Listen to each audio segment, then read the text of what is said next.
어버이 주일로 하나님께 영광을 올려 드리고 있습니다. 그래서 예수님의 효도라는 말씀으로 함께 은혜 나누고자 합니다. 부모와 자식 간의 관계는 세상에 어디에서도 경험할 수 없는 특별한 사랑의 관계라고 말씀드릴 수 있어요. 사람은 누구나 관계 속에서 살아가죠. 사람과 사람 사이에 맺는 관계로 살아갑니다. 그래서 많은 만남이 있고 헤어짐이 있고 또 그 가운데 관계를 가지고 우리가 함께 더불어 살아가는 것이죠. 그 중에서도 인생을 살면서 가장 긴 시간 동안 맺는 관계가 어떤 관계냐? 그것은 바로 부모와 자식 간의 관계예요. 그런데 인간은 불완전하기 때문에 우리가 맺는 모든 관계는 다 미숙합니다. 그래서 형제 간의 관계도 미숙하고요, 부부 간의 관계도 미숙하고, 친구 간의 관계도 미숙하고요. 불완전하기 때문에 우리가 인간이 맺는 관계는 온전하지 못할 때가 참 많이 있습니다. 그래서 부모와 자녀 간의 관계도 불완전하고 미숙할 때가 많은 것이죠. 부모는 자녀들을 사랑할 수 있어요. 여러분, 이 물이 이렇게 있는데 물을 이렇게 쏟으면 어디로 떨어져요? 쏟았더니 하늘로 올라가요? 아니죠. 물을 이렇게 떨어뜨리고 싶은데 강대상이 지저분해질까 봐. 너무 자연스럽게 물은 아래로 흐르는 거죠. 그러니까 부모가 자식을 사랑하는 건, 위에 있는 부모가 아래에 있는 자식을 사랑하는 건 마치 물이 자연스럽게 아래로 떨어지듯이 부모가 자식을 사랑하는 건 본능적이고 무르듯 자연스러운 것이 부모가 자식을 사랑하는 거예요. 근데 이와는 별개로 자식이 부모를 사랑하는 건 너무 어려운 거예요. 왜냐? 이 물을 위로 올리려면 자연스럽게 올라가야 안 올라가요? 안 올라가죠. 아래에 있는 물을 위로 끌어올리는 건 너무 힘든 일이에요. 노력이 필요하고 때로는 많은 파워가 필요하기도 해요. 에너지가 필요해요. 힘 있는 모터로 막 뿜어내야 밑에 있는 물이 위로 솟아오르는 거죠. 그러니까 부모가 자식을 사랑하는 건 결코 쉽다는 건 아닙니다. 그러나 자연스럽게 흐르는 거예요. 본능적으로 되는 거예요. 그러나 자식이 부모를 사랑하는 건 물을 억지로 끌어올리듯이 너무나 힘들고 어려운 것이 바로 부모를 향한 사랑이라고 하는 것입니다. 그래서 부모를 사랑하고 공경하는 일에는요, 큰 힘과 노력이 필요해요. 여러분은 어떻게 생각하십니까?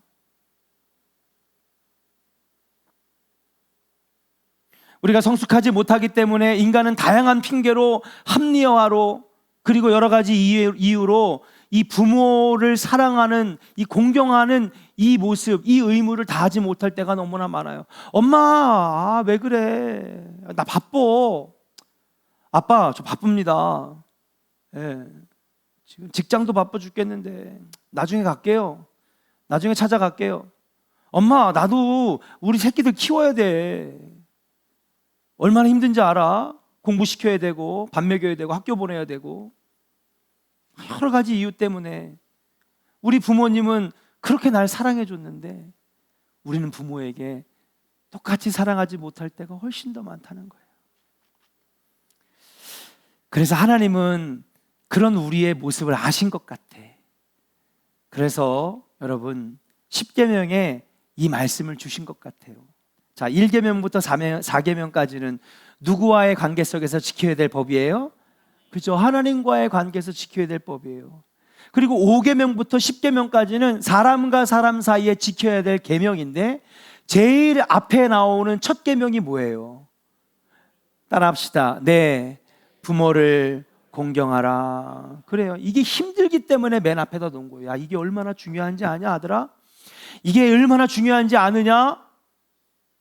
내 부모를 공경하라. 주님께서 맨 앞에다 갖다 놓으시면서 이것이 너무나 힘든 일이기 때문에 우리에게 제일 먼저 지키라고 여러분 가르쳐 주신 것이 아닌가.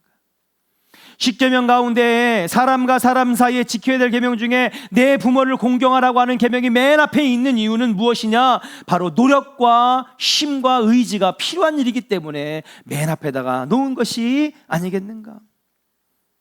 여러분, 어버이 주일에 말씀 전하는 건 많은 설교 가운데서도 제일 힘든 설교예요. 여러분 기도하세요. 여러분 헌금하세요. 예배드리세요. 네. 자신 있게 선포할 수 있어요. 근데 부모님께 효도하세요 할 때마다 막 제 가슴이 막 찌르는 거죠. 목사님 당신은 뭐 엄마 부모님께 잘합니까? 효도합니까? 그럼 작아지는 거예요. 그렇다고 또 지금 또 두 눈을 부릅뜨고 저를 보시는 분들 그러지 마세요. 오늘 설교 못해요. 그러면 준비하면서 나는 부모님께 잘하고 있나? 스스로에게 물어봤을 때 부끄럽게 너무 짝이 없는 거예요. 내가 이 설교를 할 자격이 있을까? 네, 나도 못하는데 내가 할 수 있을까? 내가 할 수 있을까? 그럼에도 불구하고 내 부모를 공경하라고 하는 것은 하나님 말씀이기 때문에, 하나님 우리에게 주신 계명이기 때문에 오늘 또 이 말씀을 들고 어버이 주일에 여러분과 함께 은혜를 나눠보고자 합니다. 사랑하는 여러분, 우리 인생의 모든 답은 예수님에게서 찾을 수 있고 성경에서 찾을 수 있어요. 우리 한번 선포합시다. 인생의 모든 답은 성경에 있고 예수님에게 있습니다. 그렇죠? 예수님이 곧 말씀이시고 말씀이 육신이 되어 이 땅에 오신 분이 예수님이기 때문에 여러분 말씀 속에 인생의 정답이 들어있어요. 아니 자동차를 딱 사면요 여러분 그렇죠? 24,000개의 부품에 어떻게 작동해야 되는지 설명서가 이렇게 들어가 있잖아요. 제 차에 아직도 그 설명서가 있어요. 그렇잖아요. 그런데 사람 사용 설명서는 없네. 있어요 없어요? 그렇죠. 여러분 조그만 선풍기를 하나 사도요 여러분 얇은 설명서가 다 들어가 있는데 왜 사람 설명서는 없는지. 근데 하나님 주셨어. 그게 뭐예요? 성경 말씀이에요. 하나님 말씀이에요. 그러니까 인생의 모든 답은 말씀에서 찾을 수 있는 것이고 말씀을 의지하여 나갈 때에 여러분의 인생의 문제가 해결이 되고 여러분 앞에 장애물이 치워지는 역사가 일어나게 될 줄로 믿습니다. 그러면 효도의 방법도 무엇이냐? 예수님에게서 말씀에서 찾을 수 있다는 것이에요. 그런데 성경에는 예수님의 성장 과정, 가정의 모습, 부모의 관계에 대해서 거의 나와 있지 않습니다. 부모님 마음을 잘 헤아리고 말씀에 순종하는 성숙한 아들의 모습이 잘 기록되어 있으면 저도 설교하기 편할 텐데 거기에 거의 나와 있지 않아요. 그럼에도 불구하고 예수님은 효도하셨어요. 예수님은 부모님에게 여러분 효를 다했던 모습을 찾아볼 수 있게 되었다라고 하는 사실이에요. 오늘 복음서에서 나오는 예수의 모습을 통하여서 여러분 몇 가지 우리가 어떻게 부모님께 효도해야 되는지 함께 은혜를 나눠보고자 합니다. 첫 번째 한번 따라 합시다. 예수님은 아버지에게 효를 다했습니다. 여러분 예수님은 아버지 요셉에게 효도를 다 한 인물이었어요.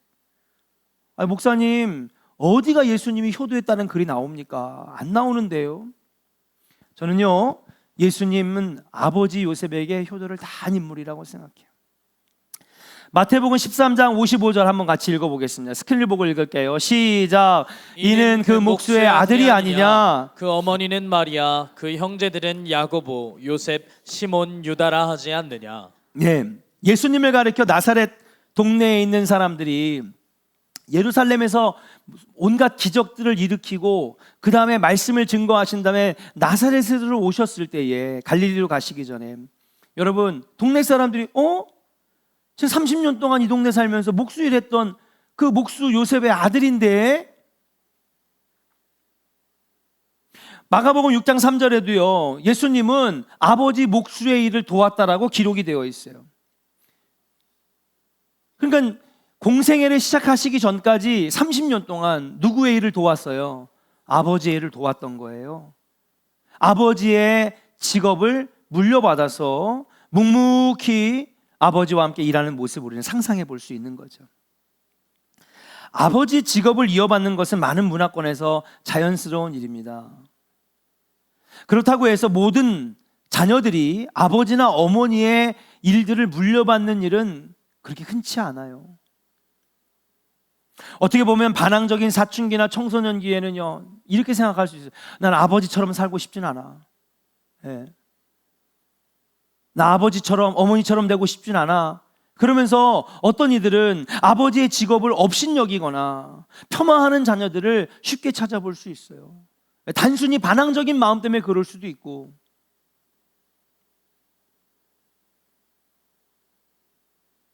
그런데 성경에서는 예수님께서 아버지의 직업을 물려받아 30살까지 목수일을 하면서 아버지를 도왔다라고 하는 것을 우리는 알 수가 있는 것이죠. 자, 아버지의 일을 이어갔다라고 하는 것은 몇 가지 의미가 있습니다. 첫 번째, 아버지를 존중했기 때문에 아버지의 일을 이어갈 수 있는 거예요.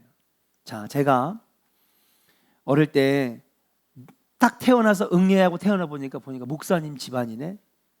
아우, 감옥 같아. 아빠만 목사지 나도 목사인가? 예. 심지어는 집이요, 이 교회 저기 1층 사무실에 있었어요. 예. 그래가지고 그냥 1년 365일 매일마다 저는 교회에 살았는데 어느 순간 여기가 감옥 같더라고. 그래서 삐뚤어 나가는 목사님 자녀들 되게 많아요, 여러분. 저는 잘 자란 거예요. 얼마나 삐뚤어진 목사님 자녀들 많은데요, 여러분. 교회 안 다니는 목사님 아들, 딸들도 많아요. 난 아버지처럼 살고 싶지 않아. 아빠가 목사지 나도 목사인가? 만약에 아버지를 존중하지 않고 아버지 하는 일을 여러분 폄하했다면 제가 지금 이 자리에 있을까요? 저에게 아버지가 좋은 분이셨고 아버지를 존경했고 아버지를 존중했기 때문에 저도 그 뒤를 따라 목사가 되지 않았겠습니까? 여러분, 예수님이 아버지의 일을 이어받아서 했다라고 하는 것은 절대로 아버지를 무시하거나 폄하하는 사람은 아버지의 일을 할 수가 없어요. 아버지의 일을 이어갔다라고 하는 것은 그만큼 자기의 아버지를 존경하고 존중했다라고 하는 것을 볼 수가 있는 것입니다.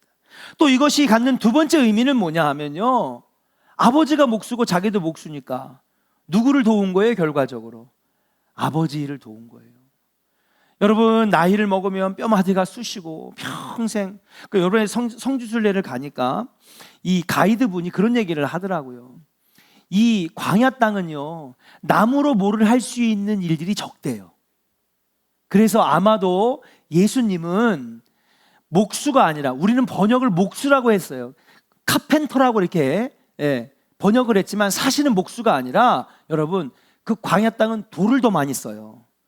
성지순례를 가보신 분들, 팔레스타인, 중동, 터키, 그리스 가면 사방 천지의 도로마다 다 돌 부시는 것밖에 안 보여. 한번 가보세요. 유럽에 가면 다 뭐 하느냐? 돌만 부시는 거예요. 왜? 그래서 여러분, 로마나 이런 데 가면, 신전 가면 다 무슨 건물이에요? 돌로 쌓은 건물이잖아요. 그래서 예수님은 목수가 아니라 사실은 여러분 석공이었을 가능성이 훨씬 크다라고 성지순례 가니까 그 얘기를 하더라고요. 아무튼 목수일도 석공일도 힘든 일이에요? 쉬운 일이에요? 힘든 일이죠. 근데 그때 옆에서 아들이 아빠 나 딴 거 할 거예요. 집을 떠나고 고향을 떠났으면은 아빠는 혼자 일했을 텐데 옆에서 아버지와 함께 그 일을 할 때에 얼마나 아버지에게 힘이 됐겠습니까? 그것만으로도 아버지에게 큰 힘이 됐다는 거예요. 무엇보다도 여러분, 세 번째로 이게 무슨 의미가 있느냐 하면, 자신이 평생 생업으로 삼았던 일을 자식이 기쁘게 이어받아 일을 한다면 여러분, 아버지가 얼마나 대견스러워 하실까, 얼마나 뿌듯해 하실까. 요즘에 제가 보는 드라마가 하나 있는데 거기 있는 찌질한 아빠가 자기 아들에게 자꾸 자기 직업을 강요하는 거예요. 있어, 닥터 차정숙이라고. 아버지가 넌 의대 가야 돼, 의대 가야 돼, 의대 가야 돼. 근데 첫째 아들은 의대를 갔어. 얼마나 아들만 쳐다보면 대견해야 하는지. 아니 꼭 그게 의사가 아니더라도 자기가 자랑스럽게 여겼던 직업, 예? 그걸로 자식을 먹여 살리고 가정을 꾸려갔던 그것을 자녀가 기쁘게 이어받아서 한다는 거, 그걸 볼 때 부모의 마음은 얼마나 기쁘고 대견스럽겠어요. 여러분, 성경에 자세하게 기록되어 있지 않지만 여러분, 이 공생애를 시작하기 전까지 이 예수님께서 아버지 옆에서 이 목수의 일을 계속 감당했다라고 하는 이 사실 하나만으로도 여러분, 이 아버지에게는 큰 기쁨이 되어드렸다라고 볼 수가 있는 것이에요. 예수님께서 30살까지 아버지 요셉의 목수의 일을 돕고 이어받았다고 하는 것은 분명 여러분 큰 효도였을 것입니다. 예수님처럼 묵묵히 아버지를 존중해드리고 그가 걸어오신 길과 생업을 자랑스럽게 여기는 것이 아버지에게 얼마나 큰 힘이 되었을까요? 얼마나 큰 자랑거리가 되었을까요? 사랑하는 성도 여러분, 여러분 아버지 어머니에게 자랑스러운 자녀들 되시기를 주의 이름으로 간절히 축원합니다. 부모님에게 뿌듯해하게 해드리는 자녀들, 그들의 마음을 기쁘게 해드리는 자녀들, 용돈 드리는 것도 좋고 선물 사드리는 것도 좋아요. 하지 말라는 건 아닙니다. 그러나 그것보다 먼저 여러분 부모님에게 자랑스러운 자녀, 뿌듯하게 만드는 자녀, 기쁘시게 해드리는 자녀, 그것이 가장 큰 효도가 아니겠는가. 사랑하는 여러분, 예수님처럼 부모님의 마음을 기쁘시게 해드리고 자랑스럽게 해드릴 수 있는 효도하는 우리 자녀들 되시기를 주의 이름으로 간절히 축원합니다. 두 번째 따라합시다. 예수님은 어머니에게도 효도했습니다. 자, 아버지에게만 효도한 게 아니에요. 예수님은 어머니에게도 효도했다. 무엇이 예수님의 어머니를 향한 효도였을까? 아무리 찾아봐도 어머니에 대한 효도의 기록이 없어요. 그런데 여러분, 한 가지 발견한 사실이 뭐냐 하면 그것이 바로 어머니 마리아를 사도 요한에게 맡긴 부분이 바로 예수님의 효도였다라고 볼 수가 있는 것입니다. 자, 이 배경 지식을 알기 위해서 한번 오늘 본문 25절 26절을 한번 같이 읽어볼게요. 같이 읽겠습니다. 25절 26절 시작. 예수의 십자가 곁에는 그 어머니와 이모와 글로바의 아내 마리아와 막달라 마리아가 섰는지라. 예수께서 자기의 어머니와 사랑하시는 제자가 곁에 서 있는 것을 보시고 자기 어머니께 말씀하시되 여자여 보소서 아들이니이다 하시고. 그래요, 여러분. 지금 본문에 보니까 예수님께서 십자가 처형을 당하시고 있는 장면입니다. 그런데 그 십자가 처형장에 지금 누가 와 있냐면 어머니 마리아, 글로바의 아내 마리아, 막달라 마리아, 이모, 그리고 또 누구예요? 예수가 사랑하시는 제자가 5명이 지금 십자가 처형장에 와 있어요. 자, 그런데 그때의 어머니를 본 다음에 여자여 보소서 여기 아들이 있습니다. 그렇게 예수님 말씀하시는 거예요. 여기 익명의 제자라고 기록한 사람은 바로 예수님이 가장 신뢰했던 사도 요한이라고 말씀드릴 수 있어요. 자, 그런데 당시의 법으로는요, 십자가 처형장에는 아무도 들어갈 수 없어요. 아무도 들어갈 수 없는 것이 당시 로마법이었습니다. 근데 여기 이렇게 5명이나 들어가 있어요. 왜일까요? 여러분, 요한복음 18장 15절에 보면 시몬 베드로와 또 다른 제자 한 사람이 예수를 따르니 이 제자는, 이름이 안 나왔지만 이 또 다른 제자는 대제사장과 아는 사람이라. 여기 본문에 나오네요. 대제사장과 아는 사람이라. 대제사장의 집에 뜰에 들어가고 그랬습니다. 그러니까 이 익명의 제자는 힘이 있는 사람이었어요. 당시의 대제사장은요, 권력의 정점에 있는 사람입니다. 수많은 권력 있는 힘 있는 사람과 친분이 있는 사람이었다라고 하는 것을 볼 수 있어요. 그래서 여러분, 재판이 열렸던 대제사장의 뜰에도 들어갈 수 있었고, 그래서 예수님이 훔쳐보잖아요. 대제사장의 집에 뜰에 들어가서. 지난번 제가 설교했었어요. 기억나시는지 모르겠는데 그때 거기서 예수님을 몇 번 부인해요? 3번 부인하는데 그때 뭐를 폈었어요? 모닥불 폈다고 제가 설교 때 얘기했잖아요. 그죠? 그게 바로 대제사장의 뜰이었거든요. 어떻게 재판이 이루어지나. 근데 여길 들어갈 수 있었던 것은 뭐냐 하면 옆에 있는 익명의 제자의 힘 때문에 그런 것이고, 오늘 십자가 처형장에 들어가는 것도 바로 이 익명의 제자의 힘 때문에 그런 거예요. 그의 관계성 때문에. 근데 그 사람의 이름이 뭐라고요? 사도 요한이라는 거예요.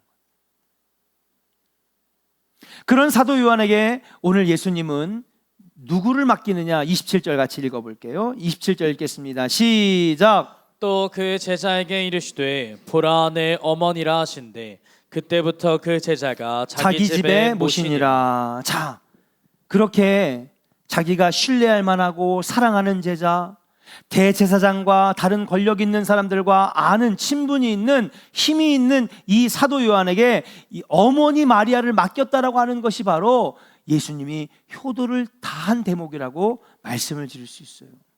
아니 그게 무슨 효도를 다한 겁니까?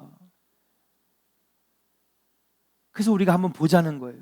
왜 이것이 예수님 어머니 마리아에게 효도를 다한 부분일까? 첫 번째로는요, 여러분, 예수님의 상황이 누구를 신경 쓸 만한 그럴 겨를이 없는 상황에서 여러분 예수님을 누구에게 맡기는 거예요? 사도 요한에게 맡겼다는 거예요. 자, 여러분, 바쁘고 힘들면 누구 신경 쓸 겨를이 있어요, 없어요? 없잖아요, 여러분. 최공희 권사님 신경 쓸 겨를이 하나도 없죠. 그때 우리가 하는 말이 있어요. 내 코가. 그렇죠. 내 코가 석자인데 누굴 신경 써요 지금. 좀만 돈 좀 빌려줘요. 내 코가 석자인데 딴 데 가서 알아보라고.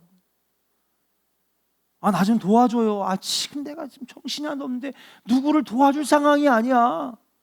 근데 여러분, 예수님의 상황은 훨씬 더 위험하고 훨씬 더 절망적이고 훨씬 더 정신없는 상황이었다는 거예요. 자, 여러분 잘 보세요. 예수님의 재판은요, 비정상적이고 불법적인 재판이었어요. 여러분, 아무리 죽을 죄를 졌어도 여러분 붙잡히자마자 사형에 처하는 일은 여러분 없어요. 재판장에 올라가서 재판을 받았어요. 땅땅땅 사형을 선고합니다. 그러면 곧바로 재판장에서 여러분 나와가지고 어디로 가요? 사형장으로 가는 사람 봤어요, 못 봤어요? 곧바로 안 죽입니다. 예? 자기 인생을 돌아보고 뉘우치도록 여러분 감방에 들어가서 때로는 3개월, 때로는 6개월 사형 선고를 받아도 여러분 1년, 아니 5년이 지난 다음에 사형 집행을 당할 수도 있는 거예요. 근데 여러분, 예수님 지금 어떤 상황이냐면요, 십자가 처형을 바로 당하시기 전날은 예수님과 제자들이 성만찬했고요, 제자들의 발을 씻겨주시면서 하나님이 나를 사랑한 것처럼 내가 너희들을 사랑한 것처럼 너희들도 가서 이렇게 사랑을 베풀어라 말씀하셨어요. 그 다음날 겟세마네 동산에 올라가서 땀방울이 핏방울이 되도록 기도하는데 그날 새벽, 그 다음날 새벽 2시에 기도하다가 여러분 예수님 붙잡혀 들어가십니다. 잠 한숨 못 주무시고 고문을 당하고요, 그때부터 여기저기 끌려다니면서 재판을 받기 시작하는데 먼저 산헤드린 공의회가 열려요. 몇 시에? 새벽 4시도 안 돼가지고. 여러분 생각해 보세요. 세상 어디 재판이 새벽 4시도 안 돼가지고 열리는 재판이 어디 있습니까? 문승식 권사님, 법정 일을 하시니까 여기 법원 있죠? 몇 시에 개장해요? 9시에 하잖아요. 빨리 하는 게 9시예요, 여러분. 근데 새벽 4시도 안 돼가지고 이 재판이 열리는 거 정상적이에요, 비정상적이에요? 비정상적이에요, 여러분. 열렸는데 보니까 너무 무서운 거예요. 왜? 아직도 무리들 중엔 예수님을 정말로 좋아하는 무리들이 많으니까. 괜히 우리가, 이들은 사형을 언도할 만한 자격이 없어요. 그래서 누구를 찾아가냐? 빌라도를 찾아갑니다. 총독에 가서 당신이 로마법으로 좀 예수를 죽여달라고. 그래가지고 빌라도에게 끌려갔는데 빌라도는요, 아무리 예수를 보니까 죽일 만한 흠이 없는 거야. 오히려 빌라도는 성경에 보니까 그가 흠이 없다. 왜 죽이려고 하느냐? 빌라도는 예수를 감싸줬어요. 그러니까 야, 안 되겠다. 빌라도의 법정에서 끌어내려와가지고 이번엔 어디로 데려가느냐? 여러분, 새벽 한 5시 반쯤에 이번에는 분봉왕 헤로당에게 데려갑니다. 데려가가지고 헤로당이요, 왜냐면 이 헤로당은 누구냐면요, 사도 요한을 머리를 쳐가지고 죽이게 만든, 사도 요한을 죽인 왕이에요. 헤로당에 가서 당신이 좀 선도를 해달라. 그러니까는 헤로당이 거절을 합니다. 내가 내 손에 왜 피를 묻혀? 안 할래. 그래가지고 누구에게 보내요? 다시 빌라도에게 보내니까 빌라도가 어쩔 수 없이 밖에서 너무나 많은 사람들이 막 돌을 던지면서 빨리 죽여라, 예수를 죽여라. 어쩔 수 없이 빌려다가 사형을 선고합니다. 그리고 와가지고요, 채찍질을 당하고요, 곤장을 맞으면서 여러분 유대인의 왕이라고 조롱하는 글과 함께 가시면류관을 쓰시고 엄청나게 무거운 십자가를 지고 여러분 끌고 올라가는 거예요. 이거를 여러분 하루도 아니고 반나절도 안 되는 시간에 이 모든 걸 다 일사천리에 하는 건 누가 봐도 불법적이고 비정상적인 거예요. 자, 예수님 정신이 있었을까요, 없었을까요? 저 같으면요 졸도했어요. 아니 실제로 예수님은 몇 번이나 졸도하셨어요. 여러분 패션 오브 크라이스트 영화 보신 분들은 알겠지만 이 채찍질을 그냥 채찍질하는 게 아니라 채찍에다가 동물의 날카로운 이빨과 뼈를 갖다 껴놔요. 그래서 채찍을 등에다가 한번 탁 친 다음에 뭘 하느냐, 잡아 끌어당기면 살에 이빨과 동물의 뼈가 박혀가지고 살집을 다 뜯어내는 거예요. 예수님이 받으신 채찍질은 이런 거예요. 네. 예수님 손에 여러분 못이 박혔는데 여러분 집에서 쓰는 그 못, 그것만 박혀도 얼마나 아프겠습니까? 근데 예수님의 대못은요, 지름이 15cm에 길이가 30cm가 넘는 못이었어요. 여러분 이게 왜 아프냐, 이렇게 할 수밖에 없는 게 뭐냐면 사람의 육중한 체중을 십자가에다 계속 매달게 하려면 뼈와 뼈의 사이를 벌어가지고 여러분 마치 앵칼을 막는 것처럼 뼈의 사이에 구겨 넣어야지 여러분 뼈와 뼈에 이게 걸려가지고 사람이 흘러내리지 않는 거예요. 그렇게 예수님 고난당하셨는데 예수님 누구를 생각할 겨를이 있겠어요? 막 여기저기 돌아가면서 막 고초를 당하시고 그렇게 숨을 거두어 가시는 상황에서 여러분 오늘 이 말씀을 하시는 거예요. 또 제자에게 이르시되 보라 이제부터 너의 어머니다. 그때부터 사도 요한이 자기 집에 마리아를 모시니라. 죽어가는 상황에서도 피 흘리며 의식을 잃어가는 상황에서도 어머니를 사랑하지 않았다면, 어머니의 효의 마음이 없었다면 예수님이 이 죽어가는 상황에서 어머니 마리아를 맡길 수 있었을까요? 예수님은 분명히 어머니를 사랑했고 죽는 순간까지 효도를 다 하려고 했다라고 하는 사실을 우리는 볼 수 있는 거예요. 낳아주시고 길러주신 어머니를 향한 사랑의 마음, 그것이 바로 예수님의 마음이었다. 사랑하는 여러분, 부모님들에게 잘 하시기를 주의 이름으로 간절히 축원합니다. 정신없다고 바쁘다고 아유 엄마 아빠를 신경 쓸 겨를이 어디 있어요. 내 새끼 키우기도 바쁜데, 먹고 살기 바쁜데, 힘든데, 정신이 하나도 없는데, 예수님은 그보다 더한 상황이었어요. 그럼에도 불구하고 어머니를 잊지 않았다는 거죠. 어머니에 대한 사랑과 효를 잊지 않았다는 거예요. 여러분 살아계실 때 잘하시고 또 혹시나 먼저 보냈다면 여러분 마음, 부모님의 마음, 그 효의 마음을 절대로 잊지 말고 잘하는 우리 조은의 성도들 되기를 주의 이름으로 간절히 축원합니다. 또 사도 요한에게 어머니를 맡겼다는 것은 무엇입니까? 여러분 그의 형제들이 무려 6명 이상 있었는데 그 형제들에게 맡기지 아니하고 사도 요한에게 맡겼다는 것이 효도가 되는 거예요. 왜냐? 따라합시다. 예수의 형제들은 믿음이 없는 사람이었고 사도 요한은 믿음의 사람이었기 때문에 믿으시면 아멘. 네. 마가복음 6장 3절에 보면 여러분 형제들이 예수를 배척한 이야기들이 나옵니다. 우리 이렇게 생각할 수 있어요. 아니 왜 사도 요한에게 맡겨? 말씀에 보면은요 여러분 예수님의 형제들이 있는데 아까 우리가 읽었던 말씀이에요. 야고보와 요셉과 유다와 시몬, 이 형제가 있었대. 그럼 남자 형제는 몇 명이 있는 거예요? 최소한 4명이죠. 자, 예수님은 여기서 몇째였을까? 퀴즈. 어떻게 알았어요? 그렇죠, 동정녀 말이야. 결혼하기 전에 낳았으니까 여러분 예수님이 장남이야. 그렇잖아요. 그 다음에 마가복음 6장 3절에 보니까는 그 4명의 형제들 뿐만 아니라 그 누이들이 우리와 함께 있다 그랬습니다. 그 누이들 복수예요, 단수예요? 복수, 그러니까 몇 명의 여자 형제들이 있는지 모르는 거야. 그럼 이렇게나 많은 최소 6, 7명 이상의 형제들이 있으면 이들이 부모, 어머니 모시면 되잖아. 근데 왜 누구에게 맡겼어요? 사도 요한에게 맡긴 거예요. 왠지 아십니까? 이들에게는 믿음이 없었어요. 오히려 나사렛에 예수님 찾아왔을 때 여러분 예수님을 배척했고요, 예수님을 부인했고요. 여러분 말씀해 보면요, 야, 제가 미쳤나? 마가복음 3장 21절 한번 같이 읽어볼게요. 마가복음 3장 21절 같이 읽겠습니다. 시작. 예수의 친족들이 듣고 그를 붙들러 나오니 이는 그가 미쳤다 하밀더라. 이 말씀 그대로 보여주세요. 이게 무슨 장면이냐면요, 여러분, 예수님께서 공생애를 시작하시고 예루살렘에서 기적을 일으키신 다음에 갈릴리로 여러분 제자들을 훈련시키러, 제자들을 부르고 훈련시키러 가는 도중에 자기의 고향에 들렸어.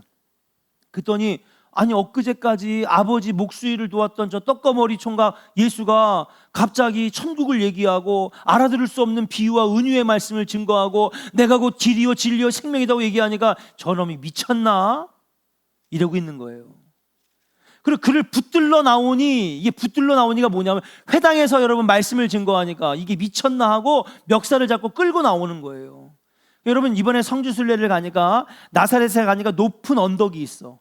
그 언덕 밑에 보니까 낭떠러지가 있는데 이 예수가 미쳤다고 하면서 예수를 끌어다가 낭떠러지에다가 세웁니다. 뭐 하려고? 밀어서 떨어뜨려 죽이려고.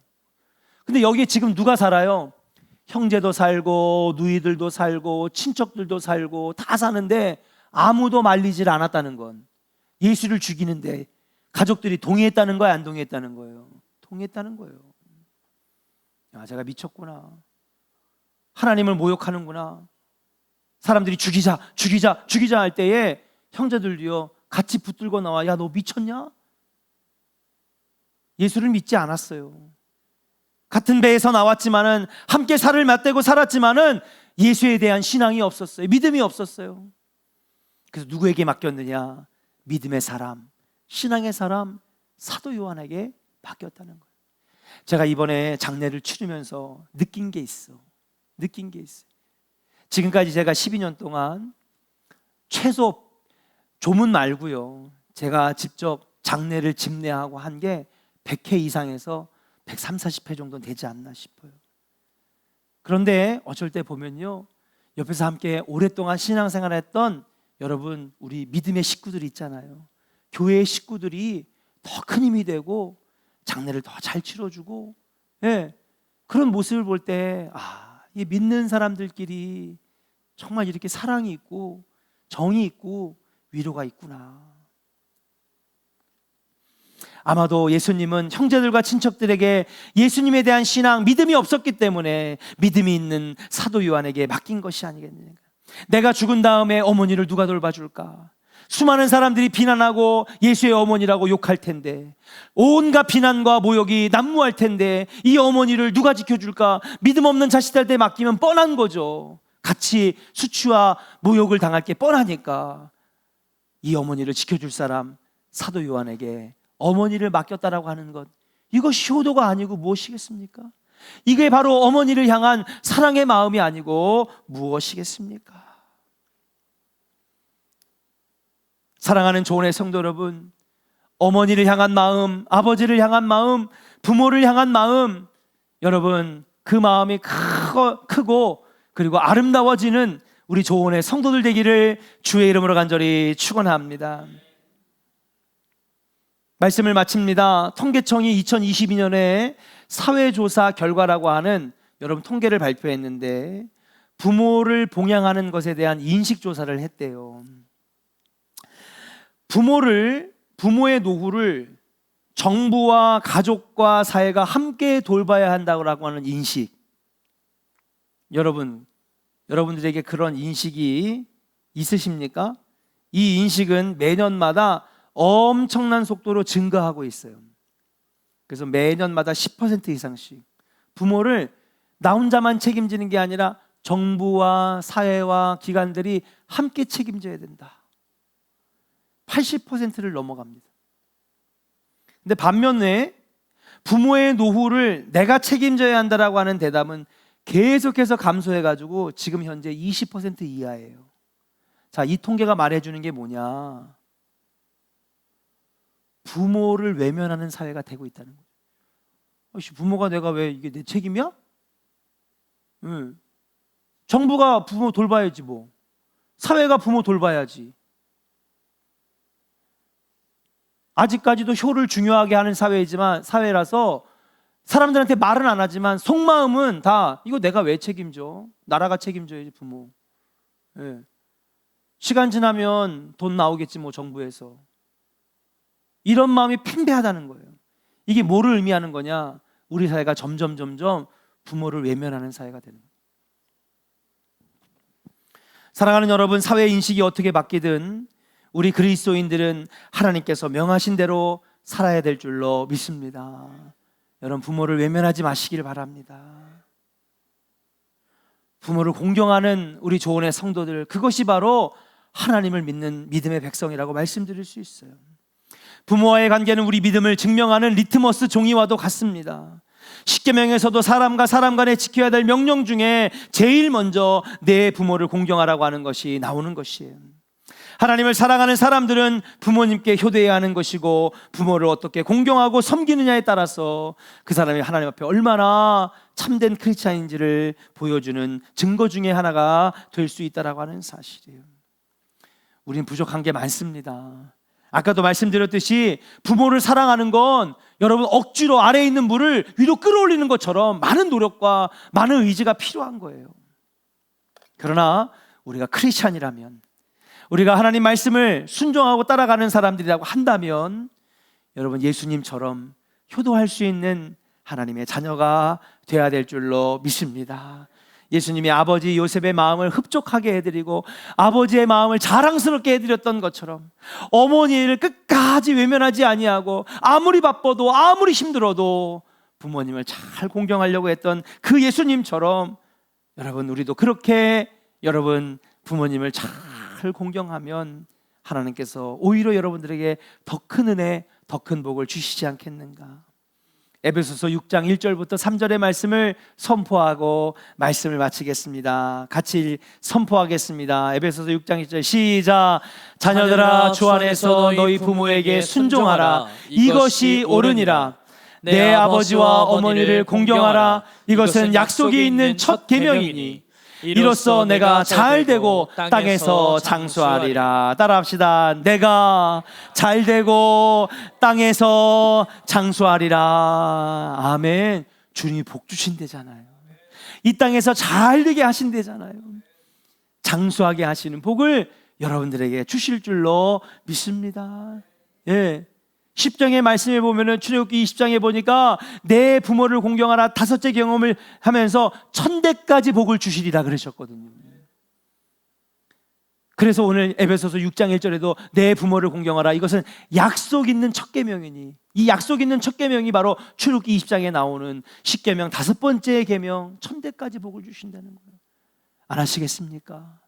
힘들지만 어렵지만 바쁘지만 여러분 부모님께 효도하는 우리 조언의 성도들, 이 땅에서 잘 되고 복을 받는 조언의 성도들 되시기를 주의 이름으로 간절히 축원합니다.